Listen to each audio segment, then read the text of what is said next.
Welcome back. ನಮ್ಮ ಜೊತೆ ಇದೀಗ ಫೋನ್ ಸಂಪರ್ಕದಲ್ಲಿ ತಜ್ಞ ವೈದ್ಯರು ಡಾಕ್ಟರ್ ಸುನಿಲ್ ಕುಮಾರ್ ಅವರು ಜಾಯ್ನ್ ಆಗಿದ್ದಾರೆ. ಡಾಕ್ಟರ್ ನಮಸ್ತೆ. ನಮಸ್ತೆ ಡಾಕ್ಟರ್, ಕೊರೋನಾ ವಿಚಾರವಾಗಿ ಇವತ್ತು ನಾವು ಹೊಸದಾಗಿ ಒಂದಿಷ್ಟು ಕೇಸಸ್ಗಳನ್ನ ಗಮನಿಸ್ತಾ ಇದ್ವಿ. 7 ಪಾಸಿಟಿವ್ ಕೇಸಸ್ಗಳು, ಅಲ್ಲಿಗೆ 98ಗೆ ಬಂದು ನಾವು ರೀಚ್ ಆಗಿದ್ದೀವಿ. ಇನ್ನು 2 ಕೇಸ್ ಬಂದ್ರೆ 100 ರೀಚ್ ಆಗ್ಬಿಡ್ತೀವಿ. ಬಟ್ ಆತಂಕ ಇರೋದು ಈಗ ನಂಜನಗೂಡಿನ ವಿಚಾರ ಮತ್ತೆ ದೆಹಲಿ ವಿಚಾರ, ಸಭೆಗೆ ಹೋಗಿ ಯಾರೆಲ್ಲ ವಾಪಸ್ ಬಂದಿದ್ದಾರೆ ಅಂತ. ಸೊ ನೋಡ್ತಾ ಹೋದ್ರೆ ಈಗ ಕಮ್ಯುನಿಟಿ ಸ್ಪ್ರೆಡ್ ಆಗ್ಬಿಟ್ಟಿದೆ ಅಂತ ನಾವು ಅಂದಾಜು ಮಾಡಬಹುದಾ? ಇದೆಲ್ಲ ಒಂದು ಸಂಶಯವನ್ನ ಕ್ಲಿಯರ್ ಕಟ್ ಆಗಿ ನಾವು ಎಪಿಡೆಮಿಯಾಲಜಿಕಲ್ ಮಾತಾಡ್ಬೇಕಾದ್ರೆ ಇದು ನಿನ್ನ ಕಮ್ಯುನಿಟಿ ಸ್ಪ್ರೆಡ್ ಅಂತ ಹೇಳಲಿಕ್ಕೆ ಬರಲ್ಲ. ಓಕೆ, ಬಟ್ ಅದ ಮುನ್ಸೂಚನೆ ಎಲ್ಲ ಕಾಣ್ತಾ ಇದಾವೆ. ಇದರಲ್ಲಿ ಇನ್ನು ಕೆಲವು ದಿನಗಳಲ್ಲಿ ಆ ನಂಬರ್ಸ್ ಮೇಲೆ ಡಿಸೈಡ್ ಆಗುತ್ತೆ ಯಾವ ತರ ಇದನ್ನ ಪ್ರೋಗ್ರೆಸ್ ಆಗುತ್ತೆ ಮುಂದೆ ಅಂತ.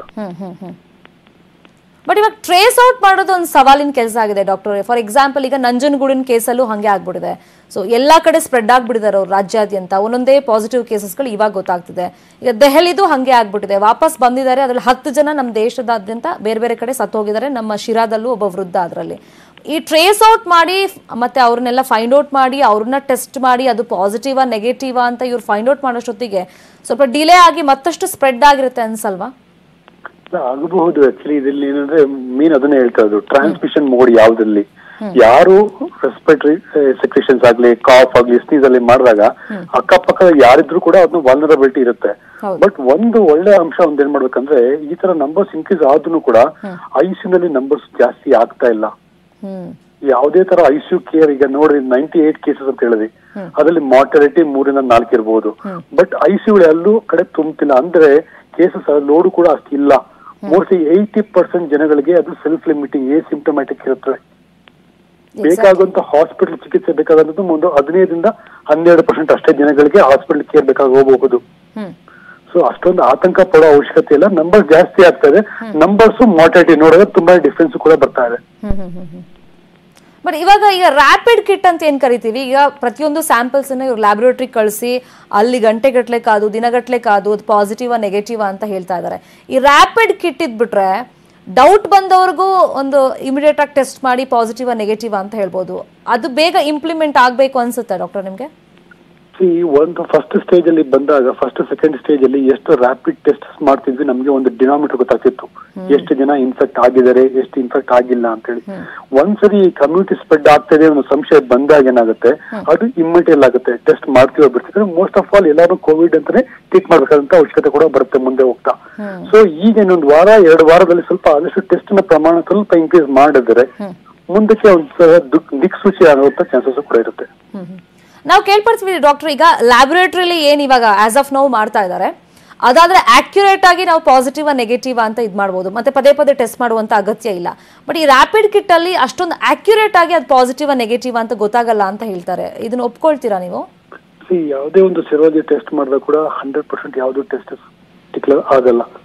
7 to 80% testing is one modality. ಯಾವುದೇ ಒಂದು ಪೇಷಂಟ್ ಬಂದಾಗ clinical symptoms, lab parameters plus X ray ಅಥವಾ ಸಿಟಿ ಸ್ಕ್ಯಾನ್, ಈ 3 ಕೂಡಿಕರಿಸ್ಕೊಂಡು ನಾವು ಡಯಾಗ್ನೋಸ್ ಮಾಡೋದು. ಬರೀ ಒಂದು ಟೆಸ್ಟ್ ಇಂದಾನೇ ಇಡೀ 100% ನಮ್ಗೆ ರಿಸಲ್ಟ್ ಬರ್ತದೆ ಚಾನ್ಸಸ್ ಇಲ್ಲ. ನಾವು ಈ ಸಿರೋಲಜಿಕಲ್ ಟೆಸ್ಟ್ ಗಳು ಮಾಡಿದಾಗ ಕೂಡ ಸೆನ್ಸಿಟಿವಿಟಿ 60% 80% ಹೋಗುತ್ತೆ. ಸೊ 60 to 80% ಅಂದ್ರೆ ಇನ್ನು 40 to 20% ಇನ್ನು ನಮ್ಗೆ ಆನ್ಸರ್ ಗೊತ್ತಾಗದೇ ಇರಬಹುದು. ಈಗ ಪೇಷಂಟ್ ಫಸ್ಟ್ ಡೇ ಬಂದಾಗ ನೆಗೆಟಿವ್ ಇರಬಹುದು, 3-4 ಡೇಸ್ ಆದ್ಮೇಲೆ ಪಾಸಿಟಿವ್ ಬರ್ಬೋದು. ಇವೆಲ್ಲ ವೇರಿಯೇಷನ್ಸ್ ಇರುತ್ತೆ. ಸೊ ಇದನ್ನ ಕ್ಲಿನಿಕಲ್ ಕಾಂಟ್ಯಾಕ್ಟ್ ನೋಡ್ಬೇಕಾದ್ರೆ ಪೇಷಂಟ್ ಸಿಂಪ್ಟಮ್ಸ್ ನೋಡ್ಬೇಕಾಗತ್ತೆ, ಲ್ಯಾಬ್ ಪ್ಯಾರಾಮೀಟರ್ಸ್ ನೋಡ್ಬೇಕಾಗತ್ತೆ, ಅದನ್ನ ಫಾಲೋ ಮಾಡ್ಬೇಕಂತ ಅವಶ್ಯಕತೆ ಬರುತ್ತಮ್ಮ.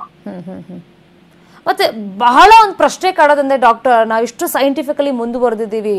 ಈಗ ಅಮೆರಿಕಾ ದೇಶನೇ ನಲುಗ್ ಹೋಗ್ಬಿಟ್ಟಿದೆ. ಫಾರ್ ಎಕ್ಸಾಂಪಲ್ ನಮ್ಮ ಟೆಕ್ನಾಲಜಿ ಅವ್ರ ಟೆಕ್ನಾಲಜಿ, ನಮ್ಮ ಮೆಡಿಕಲ್ ಫೆಸಿಲಿಟಿ ಅವ್ರ ಮೆಡಿಕಲ್ ಫೆಸಿಲಿಟಿ ನಾವು ಕಂಪೇರ್ ಮಾಡಿ ನೋಡಿದಾಗ ಎಷ್ಟು ಮುಂದೆ ಇದ್ದಾರೆ ನಮ್ಗಿಂತ ಅವರು. ಬಟ್ ಒಂದು ಸಣ್ಣ ಸೂಕ್ಷ್ಮ ಜೀವಿಗೆ ಇಷ್ಟು ದಿನ ಆದ್ರೂ ಒಂದು ಮೆಡಿಸಿನ್ ಕಂಡುಹಿಡಿಯೋಕೆ ನಿಜವಾಗ್ಲೂ ಆಗಿಲ್ವಾ? ಆ ಪ್ರಯತ್ನದಲ್ಲಿ ಫೇಲ್ಯೂರ್ ಆಗಿದೆಯಾ ಜಗತ್ತೇ? ಕಾಮನ್ ಮ್ಯಾನ್ ಪ್ರಶ್ನೆ ಇದು. ಕಾಮನ್ ಸಿಂಪಲ್ ಆಗಿ 1+1=2 ಅಂತ ರಾಕೆಟ್ ಸೈನ್ಸ್ ಏನಿಲ್ಲ. ಬಟ್ ಈ ಒಂದು ವಿಧಾನಗಳು ಯಾವ ತರ ಮುಂದೆ ಹೋಗುತ್ತೆ ಅನ್ನೋದಕ್ಕೆ ಕೆಲವೊಂದು ನಿದರ್ಶನ ಇದಾವೆ. ಈಗ ಸಾರ್ಸ್ ಬಂದಾಗ ಕೂಡ ನಮ್ ಸೈನ್ಸ್ ಎಷ್ಟೇ ಅಡ್ವಾನ್ಸ್ ಆಗಿದ್ರು ಕೂಡ 1-1.5 ವರ್ಷ ಬೇಕಾಯ್ತು ನಮ್ಗೆ ಅದನ್ನ ಕರ್ಟೇನ್ ಮಾಡ್ಲಿಕ್ಕೆ. ಅದೇ ತರ ಮಾರ್ಸ್ ಎಲ್ಲ ಒಂದೊಂದು ಡಿಸೀಸ್ ಕೂಡ ಒಂದೊಂದು ಚಾಲೆಂಜ್ ಆಗುತ್ತೆ. ಈಗ ವುಹಾನದಲ್ಲಿ ಬಂದಿದ್ದು ಆದ್ರೆ 4 ತಿಂಗಳಾದ್ರೂ ಕೂಡ ಇನ್ನು ನಮ್ಗೆ ಯಾವ್ದೇ ತರ ಒಂದು ನಿಖರವಾಗಿ ಮೆಡಿಸಿನ್ ಇದೊಂದು ಆಕ್ಟ್ ಆಗುತ್ತೆ. ವೈರಾಲಜಿ ಅಂದ್ರೆ ನಮ್ಗೆ ಮೋಸ್ಟ್ ಆಫ್ ಆಲ್ ನಮ್ಗೆ ಎಪಿಡೆಮಿಯಾಲಜಿ ನೋಡಿದಾಗ bacteriology was the first driven thing. Bacteria anti bacterial first ಬಂತು. ಆಂಟಿ ವೈರಲ್ ನಾವು ಅಷ್ಟು ಎಕ್ಸ್ಪೋಸ್ ಆಗ್ಲಿಕ್ಕೆ initially viral infections most common ಇರ್ಲಿಲ್ಲ, ಬಟ್ ಕ್ರಮೇಣ ಬರ್ತಾ ಇದೆ. ವೈರಲ್ ಇನ್ಫೆಕ್ಷನ್ ಕೂಡ ಜಾಸ್ತಿ ಇದೆ. ಈಗ ಸ್ವಲ್ಪ ಎಚ್ಚೆತ್ಕೊಂಡು ಅಟ್ಲೀಸ್ಟ್ ಸ್ಪೆಸಿಫಿಕ್ ಟಾರ್ಗೆಟ್ಸ್ ಮಾಡಲಿಕ್ಕೆ ಇದನ್ನ ಒಂದು ಎಕ್ಸಾಂಪಲ್ ಅಂತ ಹೇಳಿ H1N1 ಗೆ ಟ್ರೀಟ್ಮೆಂಟ್ ಇರಲಿಲ್ಲ. ನೆಕ್ಸ್ಟ್ ಹೋಸಾಲ್ಟಮವಿರ್ ಅಂತ ಒಂದು ಹೊಸ ಮೆಡಿಸಿನ್ ಬಂತು. ಇದೇ ತರ ನಮ್ಮ ಒಂದು necessity is a mother of invention ಅನ್ನಂಗೆ ನಮಗೆ ನೆಸೆಸಿಟಿ ಬಂದಾಗ ಅದನ್ನ ಯಾವುದೇ ಒಂದು ಬ್ಯಾರಿಯರ್ನ ಕಂಡು ಮುಂದಕ್ಕೆ ಹೋಗ್ಲಿಕ್ಕೂ ಕೂಡ ಒಂದು ಅವಕಾಶಗಳಾಗ್ತದೆ. ಅದಕ್ಕೋಸ್ಕರ ಇಡೀ ನಮ್ಮ scientific world is focusing on that actually. ಇನ್ನೊಂದು ವಿಚಾರ ಡಾಕ್ಟರ್, ಈಗ ಇದೆಲ್ಲ ಸರಿ, ಬಟ್ ಇವಾಗ ಸರ್ಕಾರಿ ಕ್ವಾರಂಟೈನ್ ಅಂತ ಏನ್ ಮಾಡ್ತಾ ಇದ್ದಾರೆ, ಈಗ ಲಾಕ್ಡೌನ್ ಆದ್ಮೇಲೆ ನಿಮ್ಗೆ ಅನ್ಸುತ್ತಾ ಕಂಟ್ರೋಲಿಗೆ ಬಂದಿದೆ? ಈಗ ಲಾಕ್ಡೌನ್ ಆಗೋಕ್ಕೂ ಮುಂಚೆ ಏನೇನು ಸ್ಪ್ರೆಡ್ ಆಗಿದೆ ಅದ್ರದ್ದು ಇವಾಗ ಎಫೆಕ್ಟ್ ಒಂದೊಂದೇ ಪಾಸಿಟಿವ್ ಕೇಸಸ್ಗಳು ಬರ್ತಿದೆಯಲ್ಲ ಅದು. ಸೊ ಲಾಕ್ಡೌನ್ ಆದ್ಮೇಲೆ ಈ ಸರ್ಕಾರಿ ಕ್ವಾರಂಟೈನ್ ಅಂತ ಏನ್ ಮಾಡ್ತಿದ್ದಾರೆ ಅದರಿಂದ ಕಂಟ್ರೋಲಿಗೆ ಬಂದಿದೆ ಇಲ್ಲಿ ನಮ್ಮ ರಾಜ್ಯದಲ್ಲಿ ನಮ್ಮ ದೇಶದಲ್ಲಿ ಅಂತ ಫೀಲ್ ಮಾಡ್ಬೋದಾ ನಾವು? ಮೇಡಮ್, ಯಾವುದೇ ಒಂದು ವಿಚಾರಗಳನ್ನು ತಿಳ್ಕೊಂಡಾಗ ಅದ್ರ ಪ್ಲಸ್ ಮೈನಸ್ ಎರಡು ಇರುತ್ತೆ. ಲಾಕ್ ಡೌನ್ ಅನ್ನೋ ಉದ್ದೇಶ ಬಂದಿದ್ದ ಕಾರಣ ಅಂತ ಹೇಳಿದ್ರೆ ಇನಿಷಿಯಲ್ ಪೀಕ್ ಹೋದಾಗ ನಮ್ಮಲ್ಲಿ ಆತರ ಹೆಲ್ತ್ ಕೇರ್ ಫೆಸಿಲಿಟಿ ಅಷ್ಟು ಸ್ಟ್ರಾಂಗ್ ಇಲ್ಲ ನಮಗೆ. ಈಗ ನೀವೇ ಹೇಳಿದ್ರಿ ಒಂದು ಮೆಡಿಸಿನ್ ಕಂಡುಹಿಡಿಯೋದಕ್ಕೆ ಇಷ್ಟು ವರ್ಷ ಇಷ್ಟು ತಿಂಗಳು ಬೇಕಾಯ್ತಾ ಅಂತ. ಆತರ ಪರಿಸ್ಥಿತಿ ಇಲ್ಲಾಗ ಒಂದು ಈಗ ನೀವು ಓವರ್ ಆಲ್ ನಿಮ್ಗೆ ಚೈನಾದಲ್ಲಾಗ್ಲಿ ಇಟಲಿನಾಗ್ಲಿ US ಅಲ್ಲಿ ಎಕ್ಸ್ಪೀರಿಯನ್ಸ್ ನೋಡಾಗ 1% 2% ಮಾರ್ಟೇಟ್ ಅಂದ್ರೆ ಅದನ್ನ ಹಾರ್ಬರ್ ಮಾಡೋದಕ್ಕೆ ಒಂದು ICU ಸೆಟಪ್ ಬೇಕಾಗುತ್ತೆ. ಅಥವಾ ನಿಮ್ಗೆ ಪರ್ಸನಲ್ ಪ್ರೊಟೆಕ್ಷನ್ ಎಕ್ವಿಪ್ಮೆಂಟ್ ಎಷ್ಟು ಇದಾವೆ, ಎಷ್ಟು ಹಾಸ್ಪಿಟಲ್ ಬೆಡ್ಸ್ ಇದಾವೆ ನಿಮ್ಗೆ. ಆ ಪೀಕ್ ನ ಒಂದ್ ಸ್ವಲ್ಪ ಕಡಿಮೆ ಮಾಡ್ಲಿಕ್ಕೆ ಒಂದು ಉದ್ದೇಶದಿಂದ ಈ ಲಾಕ್ ಡೌನ್ ಅನ್ನೋ ವ್ಯವಸ್ಥೆ ಬಂತು. ಕ್ವಾರಂಟೈನ್ ಅಂತ ಹೇಳಿದ್ರೆ ಈಗ ಮೋಸ್ಟ್ಲಿ ಎಲ್ಲಾ ಕಡೆ ಲಾಕ್ ಡೌನ್ ಆಗಿದೆ. ಇನ್ನು ಹೋಗ್ತಾ ನಮ್ಮ ಎಕನಾಮಿನೂ ಕೂಡ ಹಿಟ್ ಆಗುತ್ತೆ. ಆವಾಗ ಏನಾಗುತ್ತೆ, ಈ ನಮ್ಮ ಎಕನಾಮಿ ಸ್ವಲ್ಪ ಚೇತರಿಸ್ಕೊಳ್ಳಿಕ್ಕೋಸ್ಕರ ಆಗುತ್ತೆ ಈ ಕ್ಲಸ್ಟರ್ ಲಾಕ್ ಡೌನ್ ಅಂತ ಕೂಡ ಮಾಡ್ಬೇಕಾದಂತ ಅವಶ್ಯಕತೆ ಬರ್ತದೆ. ಅಂದ್ರೆ ಯಾವ ರೀಜನ್ ಅಲ್ಲಿ ಜಾಸ್ತಿ ಆಗ್ತದೆ ಆ ಒಂದನ್ನ ಲಾಕ್ ಡೌನ್ ಸ್ವಲ್ಪ ಇನ್ನೂ ಪ್ರೊಲಾಂಗ್ ಡ್ಯೂರೇಷನ್ ಮಾಡ್ಬೇಕಂತ ಅವಶ್ಯಕತೆ ಬರುತ್ತೆ. Lockdown is not a only answer for this problem, but that only to bypass the severity of the infection. ಸರಿ, ಇವಾಗ ಲಾಕ್ಡೌನ್ ಮಾಡಿದ್ದಾರೆ, ಒಂದು ಕಂಟ್ರೋಲಿಗೆ ಬರ್ತಾ ಇದೆ ಅಂತ ಕೆಲವರು ಹೇಳ್ತಿದ್ದಾರೆ. ಅಂದ್ರೆ ಸರ್ಕಾರದ ಮಟ್ಟದಲ್ಲಿ ಅವರೆಲ್ಲ ಡಿಸ್ಕಷನ್ ಮಾಡುವಾಗ ಹೇಳ್ತಾ ಇದ್ದಾರೆ ಹಿಂಗೆ ಆಗ್ತಾ ಇದೆ, ಸದ್ಯಕ್ಕೆ ಒಂದು ಸಮಾಧಾನ ವಿಚಾರ ನಮ್ಗೆ ಅಂತ ಹೇಳ್ತಾ ಇದ್ದಾರೆ. ಬಟ್ ಈ ಅಂಕಿಅಂಶ ನೋಡ್ತಾ ಇದ್ರೆ ಒಂದು ಕಂಟ್ರೋಲ್ ಸಿಗುತ್ತೆ ಅಂತ ಮುಂದಿನ ದಿನಗಳಲ್ಲಿ ಫೀಲ್ ಮಾಡ್ಬೋದಾ ಡಾಕ್ಟರ್? ಸಮಾಧಾನ ಮಾಡ್ಬೋದಾ ಜನರಿಗೆ? ನಾವು ಈಗ 98 ಇದೆ ನಮ್ಮ ರಾಜ್ಯದಲ್ಲಿ ಫಾರ್ ಎಕ್ಸಾಂಪಲ್ ನಾವು ತಗೊಳ್ಳೋದಾದ್ರೆ. ಈಗ ನೀವು ಅದನ್ನ ಬೇರೆ ಇಟಲಿ ಅಥವಾ US ಕಂಪೇರ್ ಮಾಡಿದಾಗ ಅವರು ಟೆಸ್ಟ್ ಜಾಸ್ತಿ ಮಾಡ್ತಾ ಇದಾರೆ, ಬಟ್ ಸ್ಟಿಲ್ ಮಾರ್ಟೆಡ್ ಇಸ್ 1%. ಅವ್ರು ಲಾಕ್ ಡೌನ್ ಮಾಡೋದು ಕೂಡ ಇಂಪಾರ್ಟೆಂಟ್ ಅಂದ್ರೆ ಯಾವ ಟೈಮಿಂಗ್ ಅಲ್ಲಿ ಮಾಡ್ತೀರಿ ನೀವು, ಎಷ್ಟು ಎಫೆಕ್ಟಿವ್ ಆಗಿರುತ್ತೆ ಅದ್ರ ಮೇಲೆ ಡಿಸೈಡ್ ಆಗುತ್ತೆ ಪೀಕ್ ಮೇಲೆ ಹೋಗುತ್ತೋ ಇಲ್ಲ ಅಂತ. ಈಗ ಇಂಡಿಯಾದಲ್ಲಿ ಕಂಪೇರ್ ಮಾಡಿದಾಗ ಈಗ ನಂಬರ್ಸ್ ನೋಡಿದಾಗ ಒಂದೇ ಒಂದು ಸೆಕೆಂಡ್ ಡಾಕ್ಟರ್, ಬಿ ಆನ್ಲೈನ್ ಒಂದು ಬ್ರೇಕಿಂಗ್ ನ್ಯೂಸ್ ಬರ್ತಾ ಇದೆ. ಏನ್ ಬ್ರೇಕಿಂಗ್ ನ್ಯೂಸ್ ಬರ್ತಾ ಇದೆ ಕೊರೋನಾ ವಿಚಾರವಾಗಿ ಅಂತ ಫಸ್ಟ್ ಮಾಹಿತಿ ಕೊಟ್ಬಿಡ್ತೀವಿ ನಮ್ಮ ವೀಕ್ಷಕರಿಗೆ.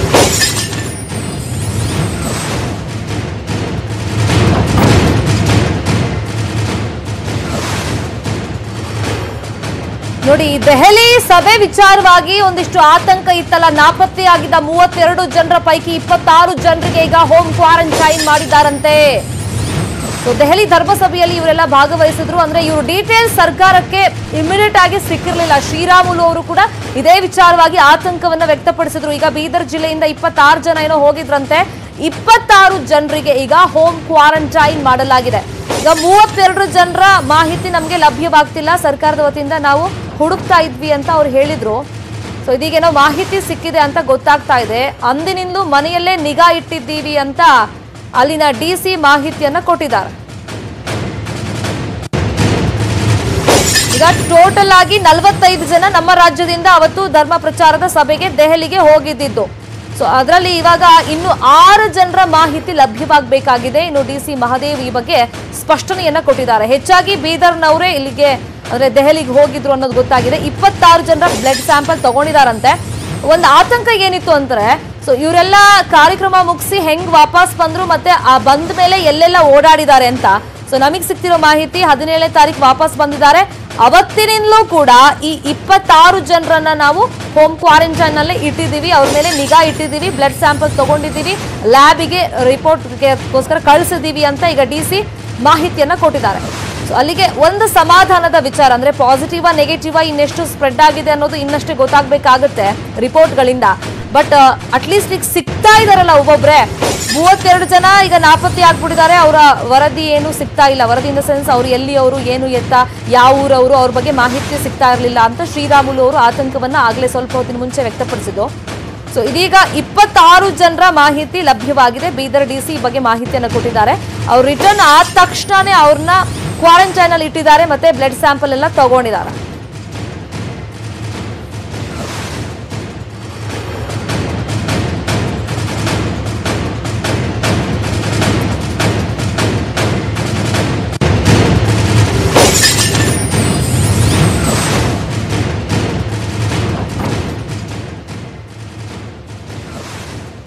ಮಂಜೇಗೌಡ ಅಂತ ಪಬ್ಲಿಕ್ ಕಾಲರ್ ಹೇಳಿದ್ದಾರೆ ಡಾಕ್ಟರ್ ಸುನಿಲ್ ಕುಮಾರ್ ಅವ್ರ ಜೊತೆ ಮಾತಾಡೋಕೆ. ಮಂಜೇಗೌಡ್ರೆ, ಕೊರೋನಾ ವಿಚಾರವಾಗಿ ಏನ್ ಮಾತಾಡ್ಬೇಕಿತ್ತು? ಡಾಕ್ಟರ್ ಇದ್ದಾರೆ, ಕೇಳಿ.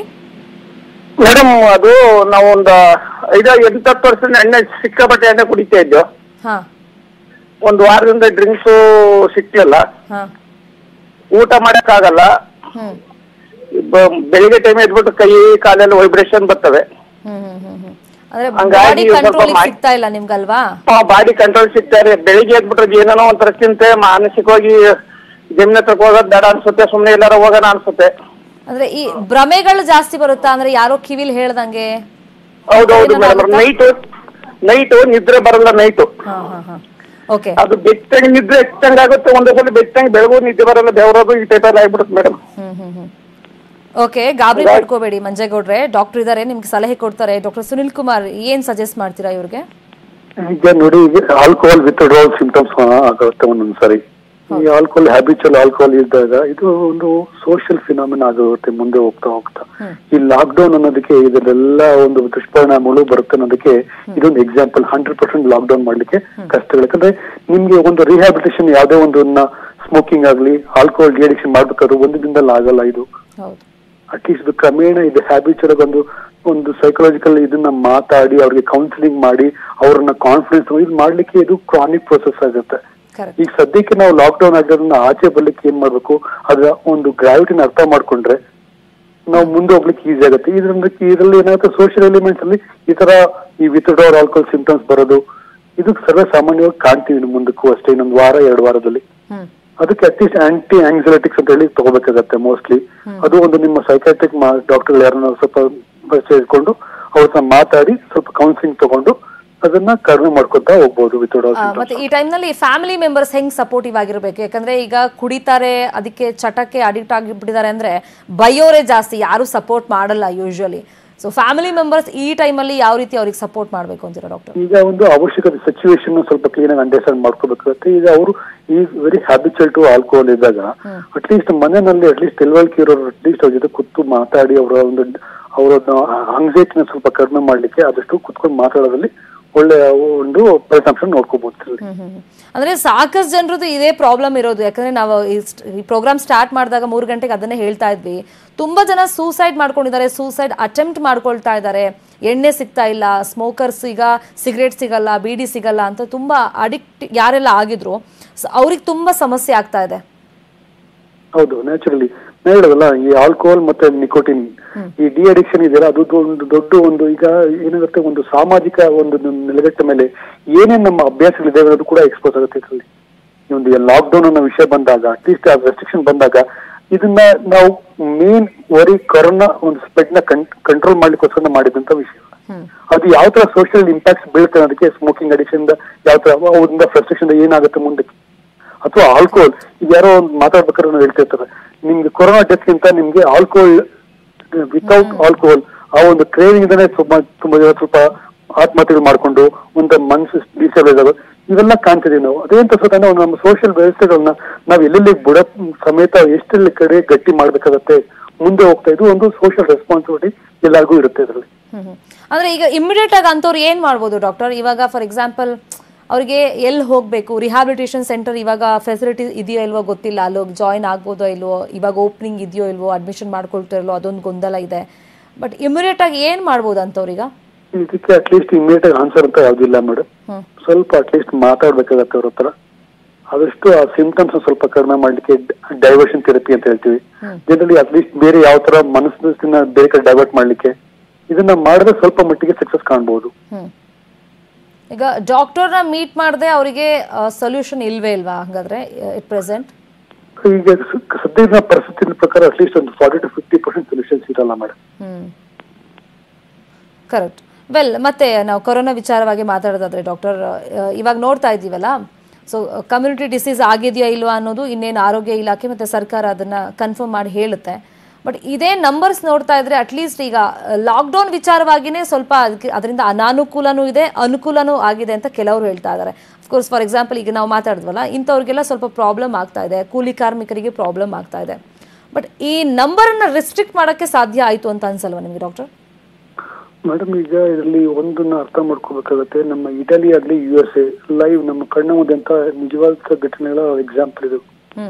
ಅಲ್ಲಿ ಡೆತ್ ಒಂದು ದಿನಕ್ಕೆ 400ರಿಂದ 500 ಜನ ಸಾಯ್ತಾ ಇದಾರೆ. ಆತರ ಸ್ಟೇಜ್ ಇಂಡಿಯಾ ಬಂದಿಲ್ಲ, ಬರೋ ಚಾನ್ಸಸ್ ಕೂಡ ಇದೆ. ಸದ್ಯಕ್ಕೆ ಆತರ ಯಾವುದೇ ಒಂದು ಭಯ ಪಡೋ ಅವಶ್ಯಕತೆ ಇಲ್ಲ. ಇನಿಷಿಯಲ್ ಲಾಕ್ ಡೌನ್ ಅಟ್ಲೀಸ್ಟ್ ನಾವು 100% ಸಕ್ಸಸ್ ಆಗುತ್ತೆ ಅಂತ ಯಾವ್ದು ಎಕ್ಸ್ಪೆಕ್ಟ್ ಮಾಡಕ್ಕಾಗಲ್ಲ. ಅಟ್ಲೀಸ್ಟ್ 60 to 70% ಆದ್ರೂ ಕೂಡ ಅದು ಸಾಕು ನಮ್ಗೆ. ಇನಿಷಿಯಲ್ ಫಸ್ಟ್ ಅಟೆಂಪ್ಟ್ ಗೆದ್ದಿದ್ದೀವಿ ನಾವು. ಡಾಕ್ಟರ್, ಆಮೇಲೆ ಈ ಬಗ್ಗೆ ಡಿಸ್ಕಷನ್ ಕಂಟಿನ್ಯೂ ಮಾಡೋಣ. ಅರುಣ್ ಅಂತ ಒಬ್ರು ಕಾಲರ್ ಹೇಳಿದ್ದಾರೆ. ಅರುಣ್, ಏನ್ ಕ್ವೆಶ್ಚನ್ ಇದೆ ಕೇಳಿ, ಡಾಕ್ಟರ್ ಇದ್ದಾರೆ ಲೈನ್ ಅಲ್ಲಿ. ನಮಸ್ಕಾರ ಸುನೀಲ್ ಕುಮಾರ್ ಸರ್. ನಮಸ್ಕಾರ.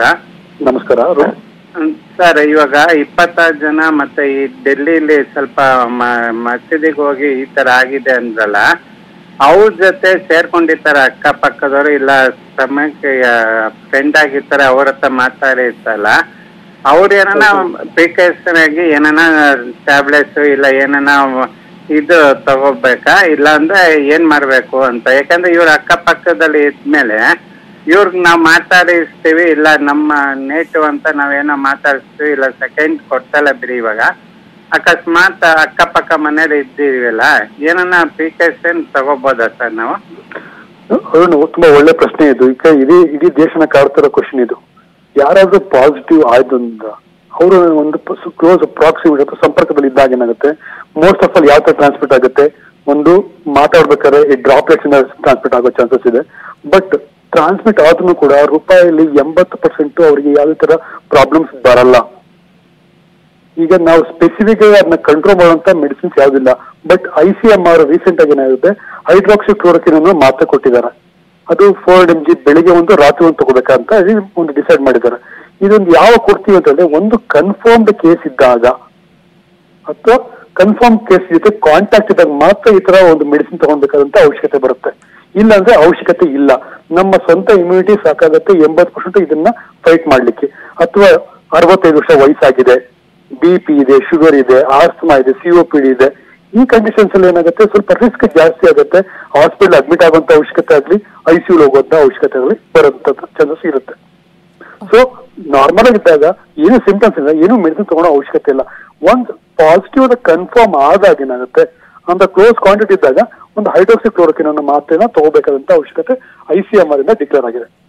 Okay, thank you so much Arun. Doctor, ಈಗ ಮತ್ತೊಂದು ವಿಚಾರ ಇದೆ. ಈಗ ಈ ಇನ್ಫೆಕ್ಷನ್ ಏನಿದೆ ಅದು ಇನ್ಸೆಕ್ಟ್ಸ್ ಇಂದ, ಫಾರ್ ಎಕ್ಸಾಂಪಲ್ ಸೊಳ್ಳೆ ಇನ್ಫೆಕ್ಟೆಡ್ ಪರ್ಸನ್ ಕಚ್ಚಿ ಮತ್ತು ನಾರ್ಮಲ್ ಪರ್ಸನ್ ಕಚ್ಚಿದ್ರೆ ಬರುತ್ತಾ ಅಂತ ಇಂಥದ್ದೊಂದು ಡೌಟ್ ಇದೆ. ಇದು ನಿಜಾನಾ? ಇದು ಸದ್ಯಕ್ಕೆ ದೂರವಾದ ಮಾತಿದು. ಯಾವುದೇ ತರ ಈ ತರ ಟ್ರಾನ್ಸ್ಮಿಷನ್ ಆ ತರ ಒಂದು ಪ್ರಾಣಿಯಿಂದ ಬರುವಂತ ಚಾನ್ಸಸ್ ಕಡಿಮೆ. ಫಸ್ಟ್ ಇನಿಷಿಯಲಿ ಎಪಿಡೆಮಿಯಾಲಜಿಕಲ್ ಸ್ಟಡಿ ಮಾಡಿದಾಗ ವುಹಾನ್ ನಲ್ಲಿ ಸೀ ಫುಡ್ ಮಾರ್ಕೆಟ್ ಅಲ್ಲಿ ಒಂದು ಬ್ಯಾಚ್ ಈ ತರ ಒಂದು ಪ್ರಪೋಸಲ್ ಥಿಯರಿ ಬಂದಾಗ ಅದು 2-3 ಕೇಸಸ್ ಅಲ್ಲಿ ಕನ್ಫರ್ಮ್ ಆದಾಗ ಒಂದು ಅನಿಮಲ್ ಟು ಹ್ಯೂಮನ್ ಟ್ರಾನ್ಸ್ಮಿಷನ್ ಆಯ್ತು ಅಂತ ಹೇಳ್ಬೋದು. ಅದೇ ತರ ನಾವು ಎಲ್ಲಾ ಕಡೆ ಹೋದಾಗ human to human transmission 90 to 95% ಇದೆ, rather than animal to human transmission. ಅಂದ್ರೆ ಮುಂದಿನ ಪ್ರಾಣಿಗಳಿಂದ ಬರೋ ಚಾನ್ಸಸ್ ಕಡಿಮೆ ಇದೆ. ಓಕೆ, ಮಲ್ಲಿಕಾರ್ಜುನ್ ಅಂತ ಮತ್ತೊಬ್ರು ಕಾಲರ್ ಹೇಳಿದ್ದಾರೆ. ಮಲ್ಲಿಕಾರ್ಜುನ್, ಏನ್ ಡೌಟ್ ಇದೆ ಕೇಳಿ ಕೊರೋನಾ ವಿಚಾರವಾಗಿ. ನಮಸ್ತೆ ಮೇಡಮ್. ನಮಸ್ತೆ, ಹೇಳಿ ಸರ್. ಸರ್ ನಮಸ್ತೆ. ನಮಸ್ಕಾರ ಮಲ್ಲಿಕಾರ್ಜುನ್ ಅವರೇ. ನಮಸ್ತೆ ಸರ್. ಏನಿಲ್ಲ, ಈಗ ನಾವು ಹೊರಗಡೆ ಫಿಲ್ಟರ್ ನೀರು ಎಲ್ಲ ತರಕ್ ಹೊರಗಡೆ ಬರ್ತೀವಿ. ಈಗ ಅಲ್ಲಿ ಕಾಯನ್ ಬಾಗ್ ಸಿಕ್ಕಿರ್ತಾರೆ, ಅಲ್ಲಿಗ ಮುಟ್ಟಿ ಅವರು ಕಾಯನ್ನ ಹಾಕಿ ನೀರ್ ತಂದಿರ್ತಾರೆ, ಇಲ್ಲ ಅಲ್ಲಿ ಆ ಕೊಳನೆ ಮುಟ್ಟಿರ್ತಾರೆ. ಅದರಿಂದ ಏನಾರ ಇದು ಬರುತ್ತಾ ಸರ್? ಅದು ಆ ಜಾಗದಲ್ಲಿ ಎಷ್ಟು ಗಂಟೆ ಇರುತ್ತೆ ಸರ್? ನೋಡಿ, ಸಾಧಾರಣವಾಗಿ ಏನಾಗುತ್ತೆ, ಫಸ್ಟ್ ನಾವು ಮಾತಾಡಿ ಏರಲ್ಲಿ ಮಿನಿಮಮ್ 3 ಗಂಟೆಗಳ ಕಾಲ ಅದು ಜೀವಂತವಾಗಿರಬಹುದು. ಅದೇ ತರ ಈ ಮೆಟಲ್ ಸರ್ಫೇಸಸ್ ಕಾಪರ್ ಮೇಲೆ 2 ರಿಂದ 3 ಅವರ್ ಇರುತ್ತೆ. ಅದೇ ತರ ಈ ಪ್ಲಾಸ್ಟಿಕ್ ಯಾವ್ದಾದ್ರು ಒಂದು ವಸ್ತುಗಳ ಮೇಲೆ ಇದ್ದಾಗ ಏನಾಗುತ್ತೆ, ಅದು ಮಿನಿಮಮ್ 2 ದಿನದವರೆಗೂ ಅದು ವೈರಸ್ ಇರುವಂತ ಚಾನ್ಸಸ್ ಇದೆ. ಬಟ್ ಅದರಿಂದ ಇನ್ನೊಬ್ಬರಿಗೆ ರೆಸ್ಪಿರೇಟರಿ ಮುಖಾಂತರ ಹೋಗೋ ಚಾನ್ಸಸ್ ಸ್ವಲ್ಪ ಕಡಿಮೆ. ಬಟ್ ಏನಾದ್ರೆ ಕೈ ಮುಟ್ಟೋದ್ರಿಂದ ಏನಾಗುತ್ತೆ, ಮೂಗ್ಸು ಒರೆಸ್ಕೊಳ್ಳೋದು, ಕಣ್ಣು ಒರೆಸ್ಕೊಳ್ಳೋದು, ಈ ತರ ಮಾಡಿದ್ರೆ ಸ್ವಲ್ಪ ಟ್ರಾನ್ಸ್ಮಿಷನ್ ಆಗ್ಬಹುದಾ? ಇದನ್ನ ಲಿಟರೇಚರ್ ತುಂಬಾ ಸರಳವಾಗಿ ಎಕ್ಸ್ಪ್ಲೇನ್ ಮಾಡಿದ್ದಾರೆ. ಒಂದು ಮಾತಾಡೋ ಸ್ನೀಸ್ ಅಲ್ಲಿ ಮಾಡಿದಾಗ ಏರ್ ಡ್ರಾಪ್ಲೆಟ್ಸ್ ಇಂದ 3 ಗಂಟೆಗಳ ಕಾಲ ನಿಮ್ ಸುತ್ತಮುತ್ತ ಇರುತ್ತೆ. ಒಂದು. ಎರಡನೇದು ಈ ಕಾಪರ್ ಯಾವ್ದನ್ನ ಮೆಟಲ್ ಇದ್ದಾಗ ಅದ್ರ ಮೇಲೆ ಏನಾದ್ರು ಸಪೋಸ್ ಸ್ನೀಸ್ ಆಗ್ಲಿ ಕಾಫ್ ಮಾಡಿದಾಗ ಏನಾಗುತ್ತೆ, ಅದು ಮಿನಿಮಮ್ ಅಂತ ಹೇಳಿದ್ರು 3 ರಿಂದ 4 ಗಂಟೆಗಳ ಕಾಲ ಉಳ್ಕೊಳ್ಳುತ್ತೆ. ಅದೇ ತರ ಈ ಕಾರ್ಡ್ ಬೋರ್ಡ್ ಮೇಲೆ 1 ರಿಂದ 1.5 ದಿನ ಉಳ್ಕೊಳ್ಳುತ್ತೆ. ಅದೇ ತರ ಪ್ಲಾಸ್ಟಿಕ್ ಯಾವ್ದಾದ್ರು ಸಬ್ಸ್ಟೆನ್ಸ್ ಇತ್ತು ಅಂದಾಗ ಅಲ್ಲಿ 2 ರಿಂದ 3 ದಿನಗಳು ಕೂಡ ಆ ವೈರಸ್ ಅಂಶಗಳು ಕಾಣಂತ ಔಷಧಗಳು ಇದಾವೆ. Alright, thank you Mallikarjun. ಅಂದ್ರೆ ಹೊರಗಡೆ ಹೋದಾಗ ನಿಮ್ ಸೇಫ್ಟಿಲಿ ನೀವಿರಿ ಅಂತ ನಾವು ಕೂಡ ಅಡ್ವೈಸ್ ಮಾಡ್ತೀವಿ. ಡಾಕ್ಟರ್ ಪ್ಲೀಸ್ ಬಿ ಆನ್ಲೈನ್, ನಿಮ್ಮ ಹತ್ರ ಮತ್ತಷ್ಟು ಮಾತಾಡ್ತೀನಿ, ಮತ್ತೆ ನಿಮಗೂ ಕೂಡ ಮಾತಾಡೋಕ್ಕೆ ಅವಕಾಶ ಮಾಡಿಕೊಡ್ತೀವಿ ಒಂದು ಬ್ರೇಕ್ ಆದ್ಮೇಲೆ.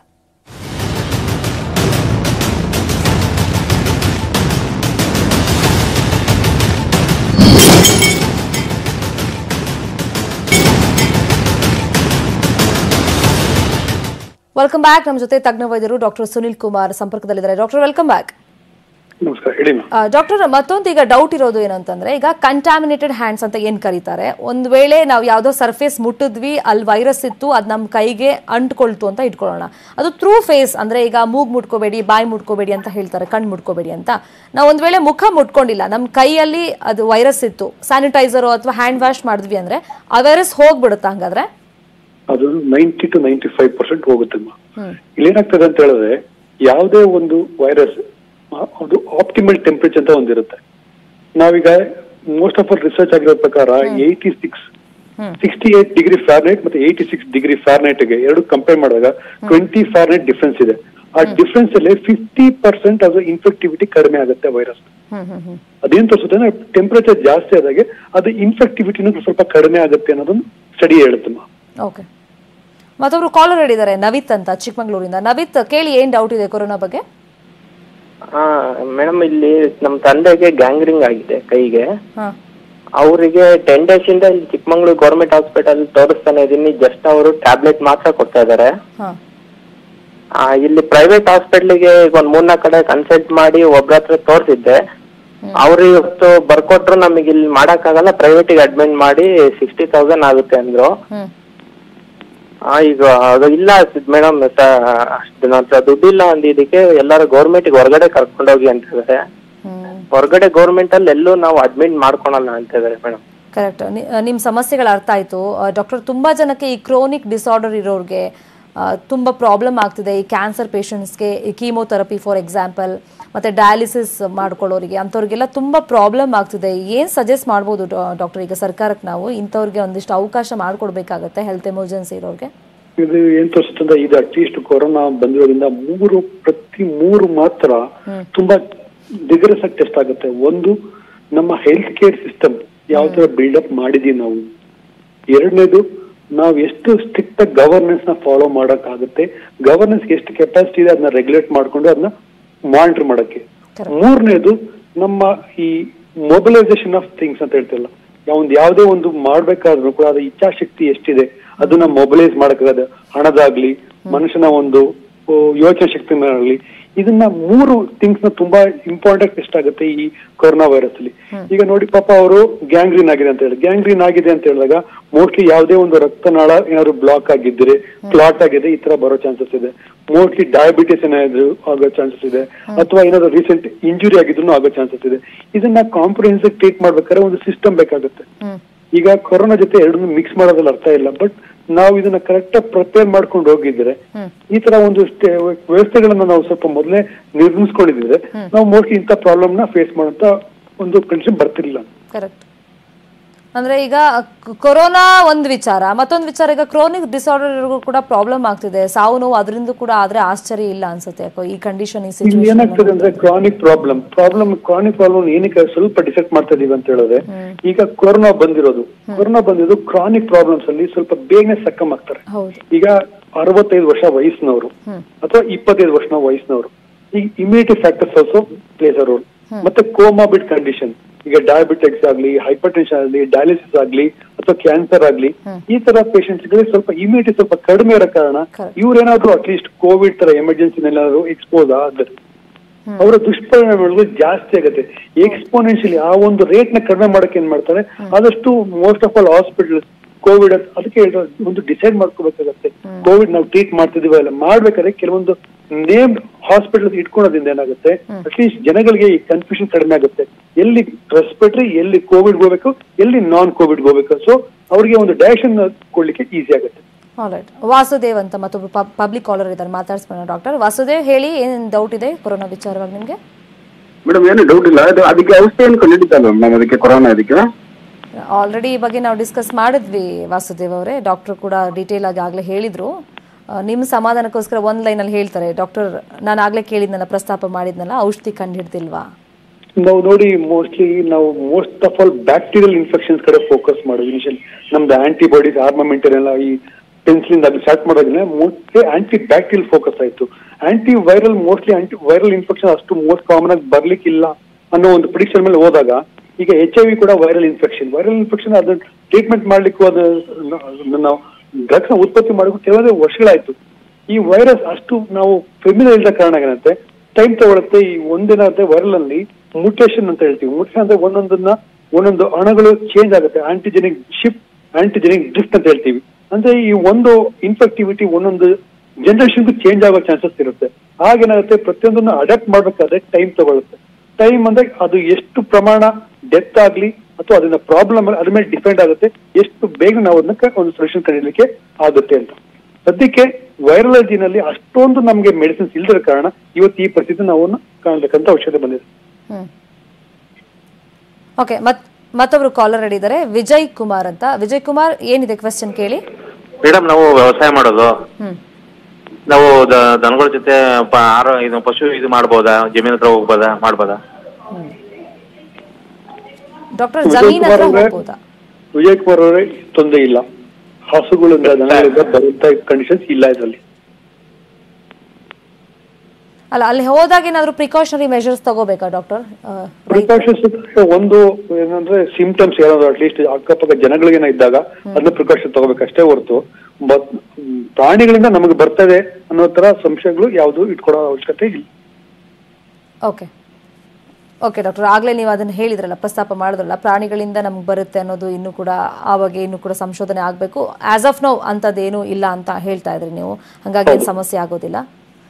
ಈಗ ಡಾಕ್ಟರ್, ಈಗ ದಿನಸಿ ತಗೊಂಡು ಹೋಗ್ತೀವಿ, ಅಗತ್ಯ ವಸ್ತುಗಳು ತಗೊಂಡು ಹೋಗ್ತೀವಿ, ತರಕಾರಿ ತಗೊಂಡು ಹೋಗ್ತೀವಿ, ಕೆಲವು ಸತಿ ಇಮ್ಮಿಡಿಯೇಟ್ ಆಗಿ ಅದನ್ನ ಯೂಸ್ ಮಾಡಬೇಕಾಗಿರುತ್ತೆ. ಅದನ್ನ ಬಿಸಿನೀರಲ್ಲಿ ತೊಳಿಬೇಕಾ ಅಥವಾ ಏನು ಮಾಡಬೇಕು? ಇವಾಗ ಬೇರೆಯವರು ಮುಟ್ಟಿರ್ತಾರೆ, ಈಗ ಮಾರ್ಕೆಟಲ್ಲಿ ಹೋದಾಗ ಬೇರೆಯವರು ಮುಟ್ಟಿರ್ತಾರೆ, ನಾವು ಟಚ್ ಮಾಡಿರ್ತೀವಿ, ತಗೊಂಡು ಬಂದಿರ್ತೀವಿ, ಏನು ಮಾಡ್ಬೋದು ನಾವು ಮನೆಗೆ ತೊಗೊಂಡು ಹೋದಾಗ? ಅದನ್ನ ಮನೆಗೆ ತೊಗೊಂಡೋಗಿ ಅಟ್ಲೀಸ್ಟ್ ಸ್ವಲ್ಪ ವಾಶ್ ಮಾಡ್ಬೇಕಾಗತ್ತೆ. ನಾನು ಆವಾಗಲೇ ಟೆಂಪರೇಚರ್ ಬಗ್ಗೆ ನಾನು ಹೇಳಿದೆ. ನಾನು 68 degree Fahrenheit as compare to 86 degree Fahrenheit 50% infectivity ಕಡಿಮೆ ಆಗುತ್ತೆ. ಅಂದ್ರೆ ಯಾವುದೇ ಒಂದು ಪದಾರ್ಥ ತಗೊಂಡ್ಬಂದಾಗ ರಾ ಅಥವಾ ಅನ್ಕುಕ್ಡ್ ಯಾವ್ದು ತಗೊಳ್ಳೋ ಒಂದು ವ್ಯವಸ್ಥೆ ಮಾಡ್ಕೋಬೇಡಿ. ಎಲ್ಲದನ್ನು ಹೀಟ್ ಮಾಡಿ ತಗೊಳೋದ್ರಿಂದ ಅಟ್ಲೀಸ್ಟ್ ಆ ಇನ್ಫೆಕ್ಟಿವಿಟಿ ಕಡಿಮೆ ಆಗುತ್ತೆ. If at all if there any infection.